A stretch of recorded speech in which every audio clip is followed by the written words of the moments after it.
आपके दरवाजे से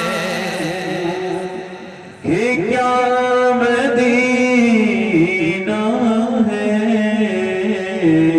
क्या बताऊं, क्या बताऊं कि क्या मदीना है, क्या बताऊं, क्या बताऊं कि क्या मदीना है, क्या बताऊं कि क्या मदीना है। बस मेरा मदीना है, बस मेरा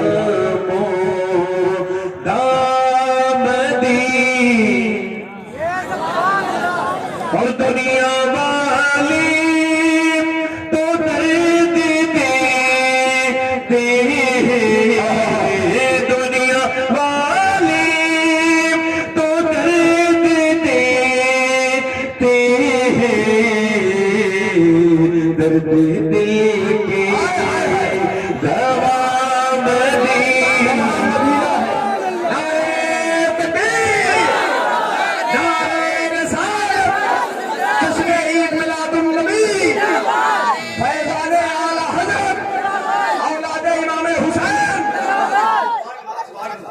दर्द दिल की पूरा बचपन ही पढ़ से पढ़ा, दर्द दिल की दवा मदीना है।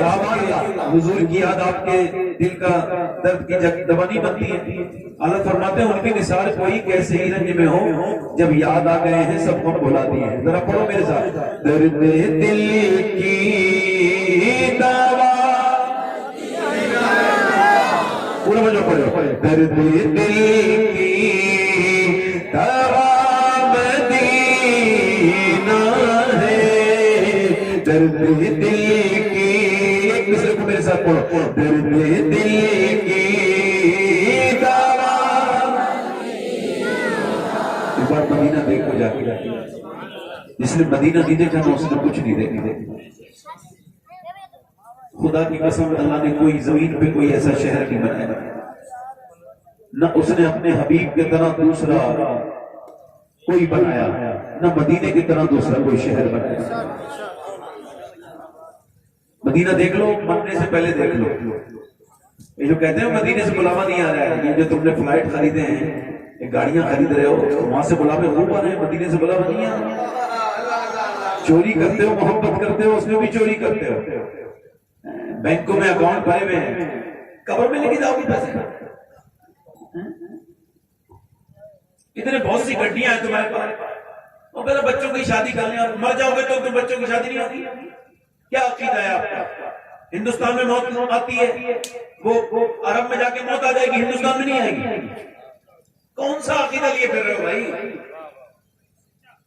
आखिर क्यों कर रहे हो? मदीना देख रहे हो, जिसने मदीना नहीं देखा उसने कुछ नहीं देखा।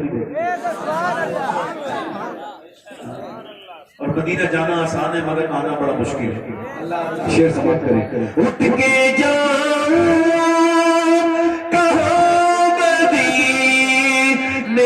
से, उठ के जाऊं कहाँ मदीने से, क्या कोई दूसरा मदीना, क्या कोई दूसरा मदीना है। नारे तकबीर, नारे रिसालत, जश्न ईद मिलादुन नबी, फैज़ान सब वक्त नहीं है, जल्दी से हाथ दे दीजिए। बैठो, जल्दी से बैठो, उठना उठना बैठना नहीं, बैठो बैठो बैठो। मेरे साथ पढ़ो, क्या कोई दूसरा मदीना है, क्या कोई, और मक्ता पढ़ देता हूँ, दिल फिदा है मदीने वाले पर, दिल फिदा है मदीने वाले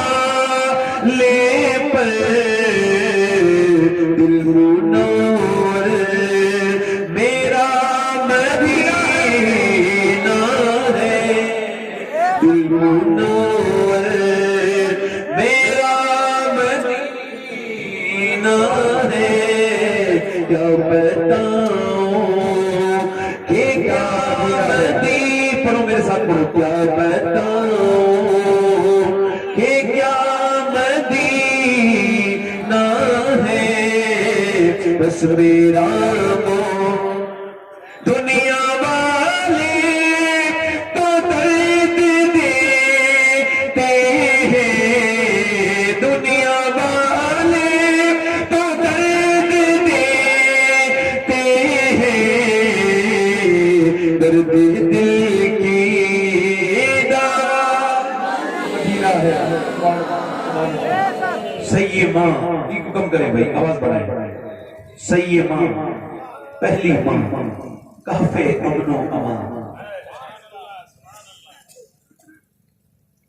हक गुजारे बरकत पे लाखों सलाम।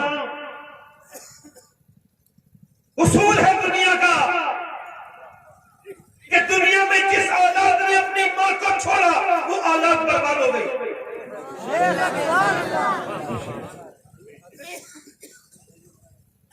अगर 4 बच्चे हैं और 4 अगर अपनी माँ को छोड़ दे तो बर्बाद। 4 बेटियां हैं, अगर माँ अपनी माँ को छोड़ दे, माँ का एहतराम ना करे, माँ को फॉलो ना करे तो बर्बाद। यानी माँ जो है ना, वो माँ जो है ना, उसको पकड़ना है, उसको पकड़ना है।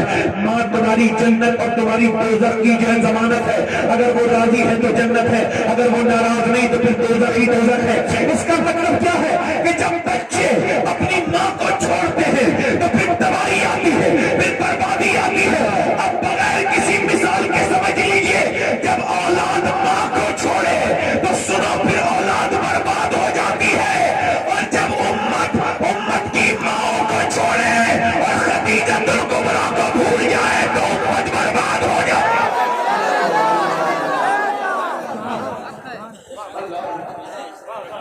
तेजी से लड़कियां इसकी तरफ इसके साथ भाग गई, उसके साथ भाग गई, इसकी लड़की उसके साथ भाग गई, उसकी लड़की इसके साथ भाग गई। बड़ा नौखानी हो रही है, लड़कियां भाग गई, लड़कियां भाग गई।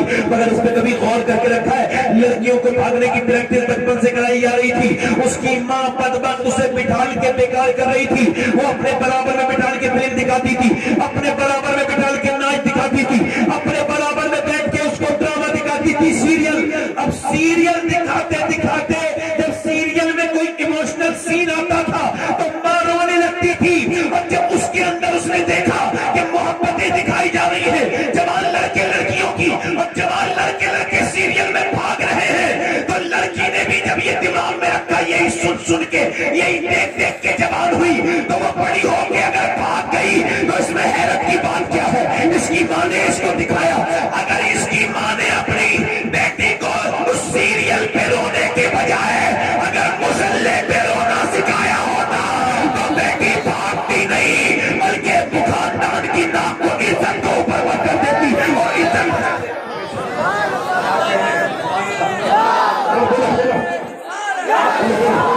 इसका इको कपड़े में टेबल बनाए, जोर से बोले सुभान अल्लाह। टेबल बनाए, इसका दिल लगा के बोले सुभान अल्लाह। ये जो नाचने गाने वाली औरतें हैं, इनके यहाँ पे अच्छी बेटियां पैदा होंगी। ये फिल्में देखने वाली, गाने खाने वाली, पूरे दिन शॉपिंग शॉपिंग करके फिर आदमी से कहने वाली तूने दिया ही क्या है मुझे, इनके घर में अच्छी औलादें पैदा बताओ मुझे। पहले की औरतें आज से 50 साल की औरतों में इतने कपड़े नहीं थे कितने आज तुम्हारी मेरी माओ पर यूं कहो, हमारी तुम्हारी माओ पर इतने कपड़े नहीं थे जितने आज हैं, न इतने खाने थे जितने आज हैं। मगर इस वक्त खाने भी है, कपड़े भी है, मगर अल्लाह का शुक्र नहीं है।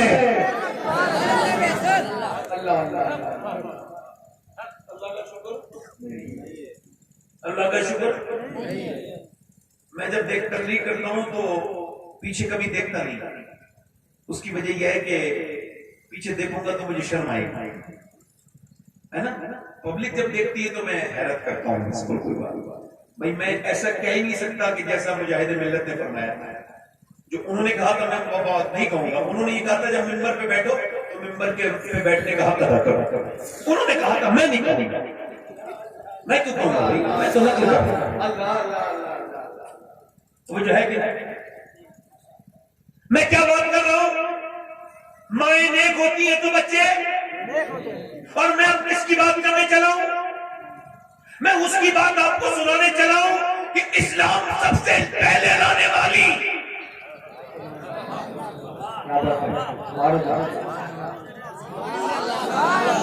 पूरी दुनिया का सुकून अब अफजल सैयदा खदीजतुल कुबरा को औरतें भूल गई। किसी को पता है खदीजा कौन है?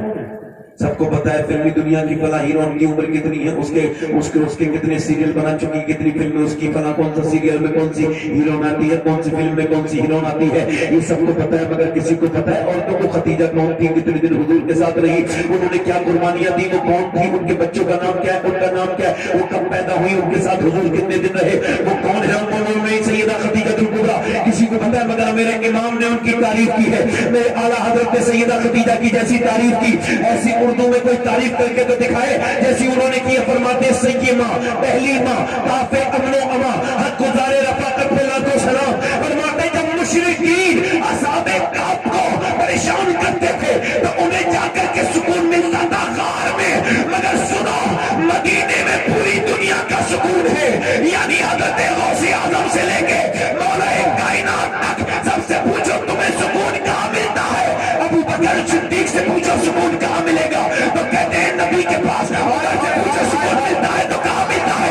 नबी के पास। बिलाल हबशी से पूछो सुकून कहाँ मिलता है? कहते हैं नबी के पास। उस्मान गनी से पूछो सुकून मिलता कहाँ है? कहने लगे नबी के पास। इकबाल कहता है मेरा दिल तड़प रहा है, मेरा डर रहा है सीना, ये दवा वही मिलेगी, मुझे ले चलो मदीना। सारी उम्मत का सुकून मदीने वाले के पास, मगर मेरा इमाम कहता है मदीने वाले का सुकून खदीजा के पास है।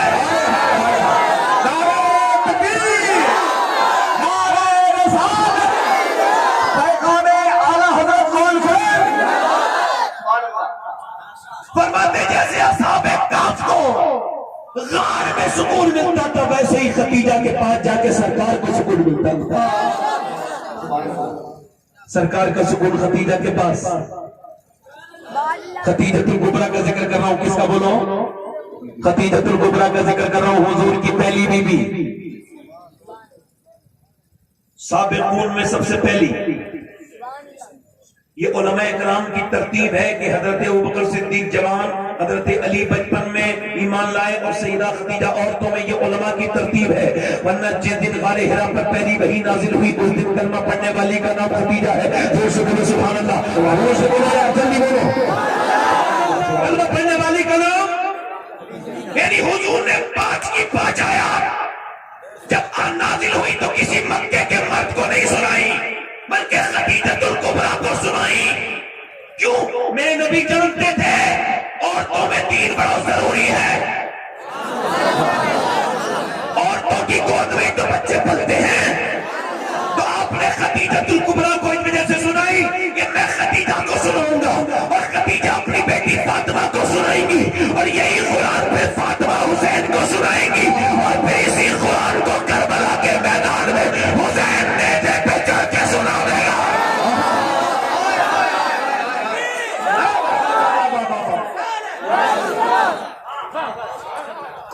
मगर अब किसी को थोड़ा ईगो कम कर दे भाई, कितनी बार कहना पड़ेगा, ईगो कम कर दे, जरा आवाज थोड़ा बढ़ा दे, जोर से बोले सुभान अल्लाह, दिल लगा के बोले सुभान अल्लाह। इसको टैकल बनाने और जोर से जोर से बोले सुभान अल्लाह। ये बात हो गई है, इस वजह से कम वक्त में ज्यादा बात करना चाहता हूँ। सैयदा खदीजतुल कुबरा की बात कर रहा हूँ, जोर से बोले सुभान अल्लाह। खदीजतुल कुबरा कौन है? इधर देखो, पूरी मक्के की सबसे मालदार औरत, मक्के की नहीं पूरे अरब की, मलकाए अरब। 40 नौकर, 40 नौकरानियां। उस जमाने में जब एक आदमी का पेट भरना मुश्किल था, 40 नौकर नौकरानियां, मलकाए अरब। मगर मैं कहता हूं सिर्फ मेरी मां खदीजा को मालदार कहोगे तो हक अदा नहीं हो सकता। खदीजा तो ऐसी मालदार है कि जितने उसके आंगन में बरकतें अल्लाह ने रखी ना तो दुनिया में किसी औरत के हिस्से में आई, ना कयामत तक आ सकेंगी। कोई ऐसी दूसरी औरत दुनिया में हो तो औरतों से भी पूछो, आप भी अपना दिमाग लगाओ, कोई ऐसी औरत हो तो ऐसी लेके आओ जिसे अल्लाह ने इतनी बरकतें दी हो कि उसका एक आंगन है, उसके नवाजों का नाम हसन और हुसैन है, जो जन्नती जवानों के सरदार है।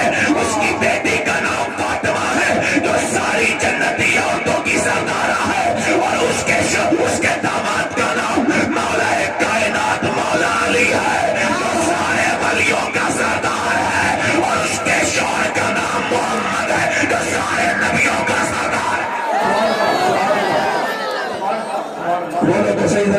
बोलो तो सही, कुछ तो रखे तो बोलो। ऐसी ईमानदारों आपने देखी सुनी कभी? अगर हुजूर के साथ उनके साथ निकाह हुआ होगा तो आप सोच रहे हो कि बड़ी मेहनत लगी होगी, बड़े खाने दाने हुए होंगे। आज हमारे यहाँ की शादियां देख लो, हुजूर के जमाने की शादी देखो, हुजूर की मेरे आका की, मगर इनकी हुजूर के साथ शादी होना ये इत्तेफाक नहीं, बल्कि खतीजतुल कुबरा खुद बयान करती है कि मेरी उनके साथ शादी होने से पहले जब मैं छोटी थी तो मक्के में मेला लगता था, औरतों का मेला लगता था, एक साल में एक बार काबे के आसपास मेला लगता था, उसमें औरतें शामिल होती थी, किसी मर्द को इजाजत नहीं थी कि वो वहां शामिल हो। मगर वो कहती है, वो बयान करती है, मैं जब उसमें शामिल हुई तो मैंने देखा एक आदमी आ रहा है बोसीदा कपड़े पहन के, उसके बाल जो है वो गंदे हैं और वो बोसीदा कपड़े पहन के अंदर को दाखिल हो रहा है। कहते उसे धक्के दिए औरतों ने, मगर वो नहीं रुका और उसने अपनी किताब मोटी सी खोली, कहने लगा तुम मुझको धक्के दे रही हो और मैं तुम्हें पैगाम सुनाने आया हूं। क्या? उसने कहा मेरा इल्म अगर ठीक है तो इसी मक्के में अल्लाह का हबीब आने वाला है, और अगर मेरा इल्म सही है तो कोई इन औरतों में कोई ऐसी औरत मौजूद है तुम सारी औरतों में जो उनकी बीवी बनेगी। खतीजतुल कुबरा कहती है, और औरतों ने तो कहा उसको धक्के दिए, मगर मैंने नजराना दिया उसे, और फिर मैंने अपनी झोली फैलाई, फिर काबे की तरफ दुआ की, काबे के मालिक अगर तेरा हबीब इसी काबे में आने वाला है तो फिर खतीजा की झोली में उसकी मोहब्बत डाल दे। आज काबे में जाकर तस्वीरें खींचते हैं, सेल्फी लेके डाल के लो मेरा हो गया उम्रा। तू उम्रा हुआ है या फिर तू गुमरा हुआ है, बता भाई। और तस्वीरों को अपने फेसबुक पे लगा करके खुश होने वाले, सोच दो तेरे अल्लाह ने तेरी हाजिरी कबूल कर ली। इमाम ज़ैनुल आबिदीन से किसी ने कहा आप इब्ने रसूल हैं, पढ़िए तलबिया पढ़िए, लब्बैक अल्लाहुम्मा लब्बैक, लब्बैक ला शरीक लक लब्बैक, इन्नल हम्दा वन निअमत लक वल मुल्क ला शरीक लक। आपने फरमाया नहीं पढ़ूंगा, लब्बैक का मतलब है हाजिर होना। कहा नहीं पढ़ूंगा, का क्यों? अगर मैंने कहा लब्बैक और काबे से आवाज आ गई ला लब्बैक, मैं तेरी हाजिरी कबूल नहीं करता तो क्या होगा? जब लोगों ने जबरदस्ती की तो ज़ैनुल आबिदीन ऊंटनी से नीचे गिर गए खौफ की वजह से। इमाम गजाली कहते हैं बहुत चोट आई, इब्ने रसूल ने बस इतना ही कहा था लब्बैक, और मेरे जैसा गुनहगार काबे में जाके तस्वीरें खींच रहा है जिसने पूरी जिंदगी गुनाह किए थे, उसको कहना था मालिक मेरे कदम इस लायक नहीं थे जो काबे में आते, मगर तूने करम कर दिया है तो मेरी गलती माफ कर दे। अरे गुनहगार को तस्वीरें जेब नहीं देती। ओ मेरे दोस्त मेरे भाई बता, अगर तू सारे गुनाह लाइव चलाता है तो चलिए नेकी भी लाइव चला दे। अगर गुनाह छुप के करता है तो फिर कुछ नेकियां भी तो छुप के कर ले। और मेरे दोस्त काबे में खतीजा दुआ कर रही है, ऐप पैदा करने वाले। खतीजतुल कुबरा इस्लाम लाने से पहले भी कभी किसी ने बेपर्दा नहीं देखा।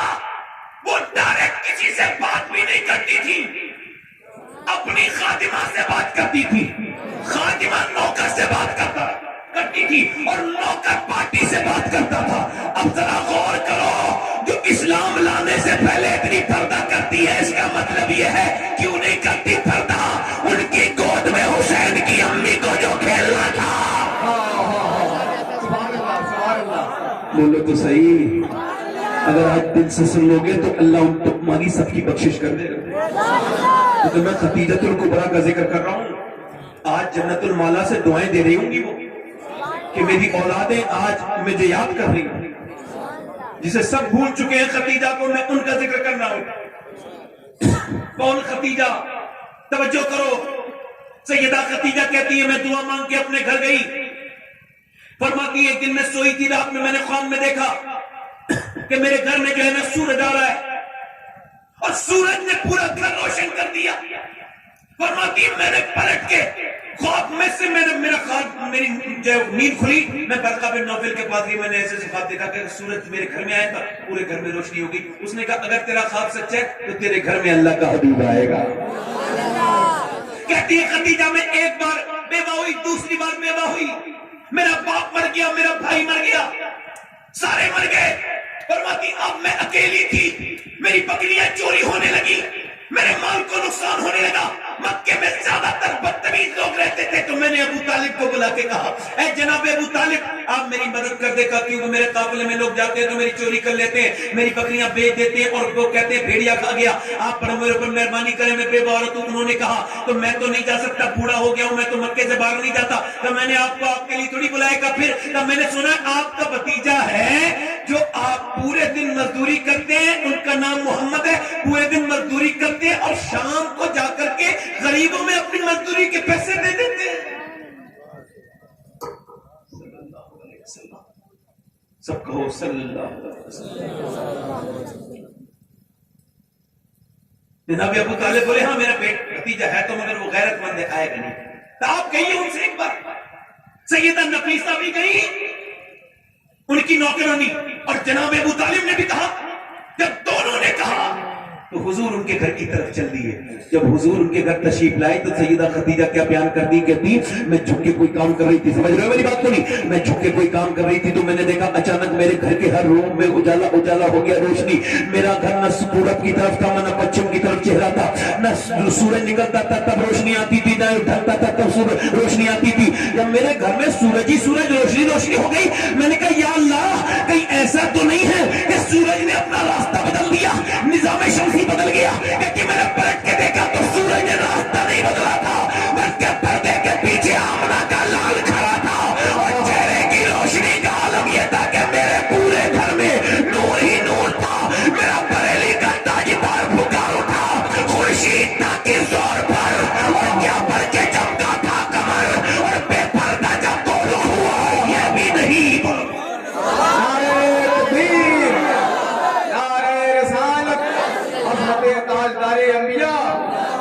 ये भी नहीं और ये भी नहीं। कहती मैंने जब उनसे बात की, जब मैं उनके पास गई तो कहती उनकी नजरें झुकी थी, अब तक जितने आए थे झांक के देखते थे देखूं खदीजा कैसी है, मगर ये पहला शख्स था जिसने अपनी नजरें ऊपर नहीं उठाई। मेरा इमाम कहता है जब या इलाही रंग लाए जब मेरी बेबाकियां, उनकी नीची नीची नजरों की हया का साथ हो। खदीजतुल कुबरा बयान करती हैं कि मैंने अपने गुलाम मैसरा से कहा कि तुम इनके साथ चले जाना, उसने कहा ठीक है, मगर वो रोने लगा। मैंने कहा क्यों? कहने लगा जिस अरबी के साथ भी बेचती हो, मक्की के साथ बेचती हो, मुझे मारता तोड़ता है, मुझे परेशान करता है, पूरे सफर में मुझसे नौकरी करवाता है, मुझे ज्यादा तकलीफ देता है, मुझे बड़ी प्रॉब्लम है। तो फिर आप फिर क्या करूं? आप वो रोने लगा। मगर मैंने कहा सईदा खदीजा कहती मैंने कहा इस बात जो भेज रही हूँ बात अलग है, जा चले जा। वो कहता है मैसरा मैं तैयार हो गया पिटने के लिए, गाली खाने के लिए। मगर जब मैसरा वापस आया ना सफर से तो सैयदा खदीजा ने पूछा बता कैसा सफर रहा? क्या लगा क्या पूछती हो खदीजा? सफर क्या बताऊं, मुझे आजाद कर दो। का क्यों? का मुझे खदीजा आजाद कर दो, अब मैं उनके बगैर नहीं रह सकता। का किन के बगैर? का मैं आमना के लाल के बगैर नहीं रह सकता। कहते मेरे बाप ने मुझे इतनी इज्जत नहीं दी जितनी उन्होंने मुझे इज्जत दी है। पहले मुझे खिलाया है बाद में खाया है, पहले मुझे सुलाया है बाद में सोए हैं, और मेरे ऊपर बड़ी शफकत की है, मुझ गुलाम को जितना नवाजा उन्होंने। और सुनो खदीजा, उनके बगैर जाता था तो पूरे सूरज में तब जाता था, सूरज की रोशनी मेरे ऊपर आती थी। उनके बगैर उनके साथ गया हूं, एक बार भी सूरज मेरी तरफ नहीं आया। मुझे एक मतलब क्या सूरज नहीं निकला, सूरज तो रोज निकलता था, मगर आमना के लाल के सर पर बादल साया करता हुआ चलता था।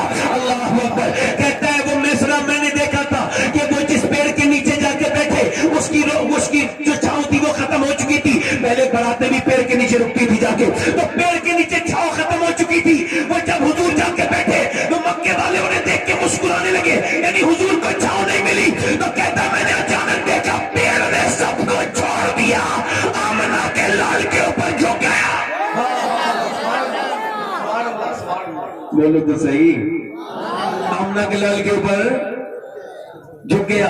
कहती है खदीजतुल कुबरा से, वो कहता है मुझे आजाद कर दो, जितना फायदा अब इस बार हुआ है आपको इतना कभी फायदा नहीं हुआ। और लोग कहते थे मंडी में झूठ बोलो, तो उन्होंने झूठ भी नहीं बोला। लोग कहते थे झूठ न बोलने से नुकसान होता है, तो उन्होंने कहा नुकसान और फायदा मेरे रब के हाथ में है। तो उन्होंने मंडी का निजाम बदल दिया। सुभान अल्लाह बोलो।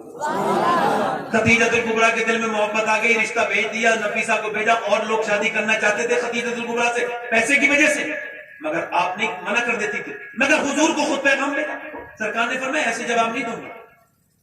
नफीसा पहले अपने चचा अबू तालिब से पूछ लो। अब क्यों पूछ रहे हैं हुजूर?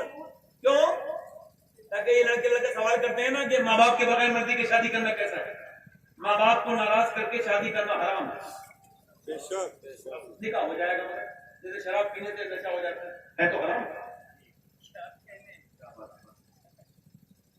मगर जितने भी ये तलाक़ें हो रही है ना, 90% ये भागने वाली लड़कियों की होती है। ये लिख लो, मेरी नब्बत पूरी दुनिया की बात कर रहा हूं और सिर्फ मुसलमानों की बात नहीं कर रहा हूं। सारे मज़ाहिब में जितनी लड़कियां भाग के शादी करती है 90% तलाक, जितने बगैर माँ बाप की मर्जी की शादी करते हैं। एक लड़की को टोल पे उसने इशारा किया तो टोल वाले समझ गया, उसने टेलीफोन करके पुलिस बुलाई, पुलिस ने पकड़ ली कार से जब निकाल लड़की को तो कहा क्यों तुमने ऐसा किया था? कहने लगे मैं इस लड़के से मोहब्बत करती थी, इसको मेरी इंटरनेट पे मेरी दोस्ती हो गई थी, इसने मुझे बुलाया, मैं इसके साथ शादी की नीयत से भाग रही थी, कुछ अपने पैसे भी लेके अपने घर से आई थी, अचानक मैं कार में बैठी तो इसके कार में तो 2-3 लड़के और थे, उन्होंने सबने मुझे गंदे तरीके से छूना शुरू कर दिया, मैं रोना शुरू हो गई। मैंने ये क्या किया? वो तो आप टोल आ गया तो टोल वाले को मैंने इशारा कर दिया तो मेरी इज्जत बच गई, वरना ये तो मुझे जान से मार देते, न जाने क्या करते, मेरी इज्जत बिगाड़ देते। बस मैं लड़कियों को ये पैगाम दे रही हूँ, किसी भी अनजान लड़के के चक्कर में वो जब तुम्हें ख्वाब दिखाए तो मत देखना, वो जब तुम्हें अच्छी अच्छी बातें करे तो उसकी बात पे यकीन मत करना, वो तुम्हें फेसबुक पे इंस्टाग्राम पर कहीं भी माज़अल्लाह तुम्हारे साथ बदयानती करना चाहे मत करना। अपने माँ बाप को छोड़ के मत जाना। अगर मेरे माँ बाप आज मेरा रब मुझ पर करम न करता तो मैं माँ बाप की नाफरमानी की वजह से बर्बाद हो जाती। ऐ लड़कियों, तुम्हारा भला जो तुम्हारे माँ बाप सोच सकते हैं वो कोई दूसरा नहीं सोच सकता।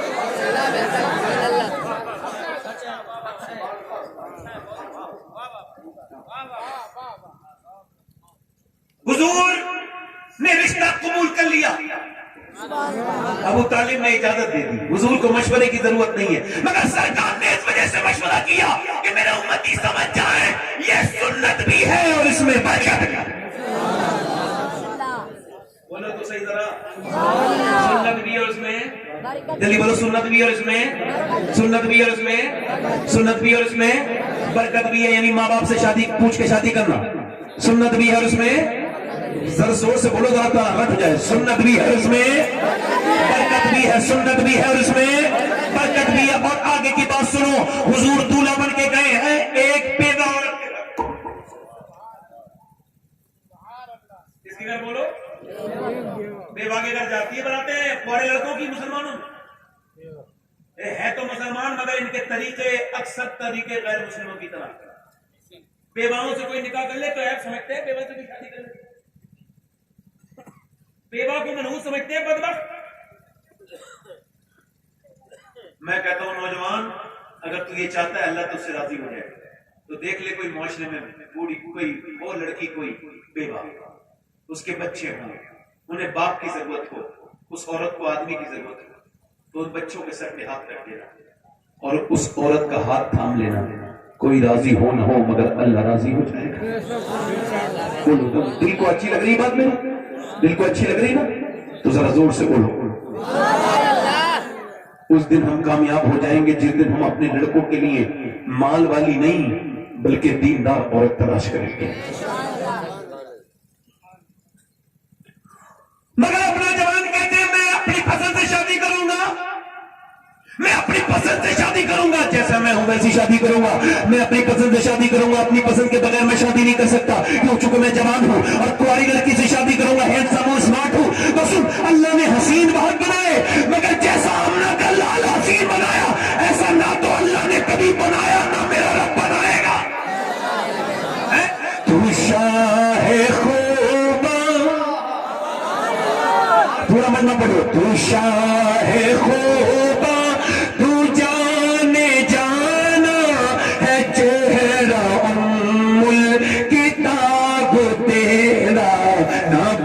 सकी है न बन सकेगा, मिसाल तेरी जवाब है।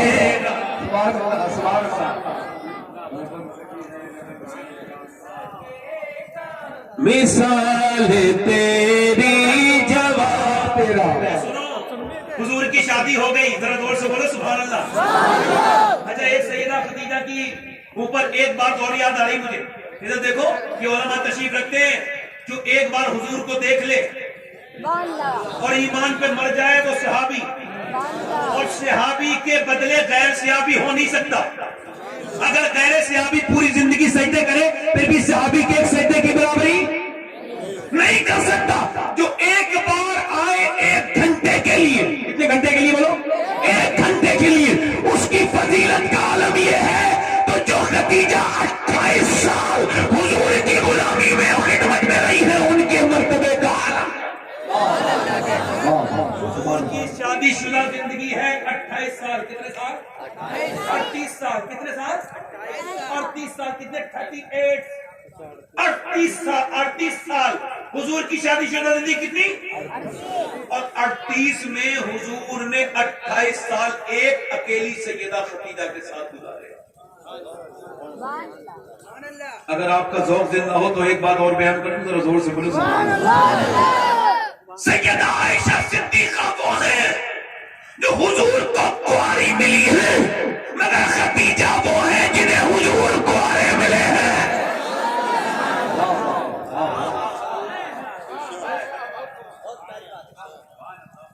हुजूर का शादी हो गई, बोलो क्या हो गई, बोलो शादी हो गई।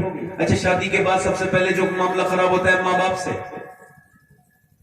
कितने बीवियों के गुलाम बैठे होंगे, बीवी ने इधर उधर कर दिया तो माँ को छोड़ दिया। एक बीवी मर जाए तो दूसरी उससे अच्छी मिल सकती है, मगर एक माँ मर जाए पूरी दुनिया में उसके पांव के बराबर नहीं मिल सकती। हराम बन गए। जब हुजूर की शादी हो गई तो माँ को पता चला मेरे बेटे की शादी हो गई है। उसने कहा चलो देख के आती हूँ, अपने बेटे से मिल के आती हूँ। फिर कहा नहीं मैं नहीं जाऊंगी, अब वो बड़ा आदमी हो गए हैं, अब तो खदीजा से शादी हो गई है, अरब के सबसे मालदार आदमी हो गए हैं, अरब के सबसे मालदार आदमी हो गए हैं, अब मैं उनसे कैसे मिलूंगी। फिर दिल ने कहा नाना ऐसी बातें न कर, ऐसे वसवसे दिल से निकाल दे। हलीमा वो तो बचपन में भी करीम थे, वो तो अब भी करीम ही होंगे। हलीमा कहती है मैं जब मक्के पहुंची और मुझे हुजूर ने देखा तो सरकारे दो आलम ने, तवज्जो चाहता हूँ गौर करना मेरी बात पे, सरकारे दो आलम ने अपनी चादर ऊपर बिछाई और खदीजतुल कुबरा के सामने सैयदा हलीमा सादिया को ऊपर बिठाला। और सैयदा खदीजा ने पूछा ये कौन है? का ये मेरी माँ है जिसने मुझे दूध पिलाया है, ये मेरी रज़ाई माँ है। इसका मतलब क्या था? इसका मतलब ये था मेरे नबी उम्मत को पैगाम दे रहे थे, अगर तुम ये चाहते हो कि तुम्हारी बीबियां तुम्हारी माँ की इज्जत करे तो तुम भी बीबियों के सामने अपनी माँ की इज्जत करो।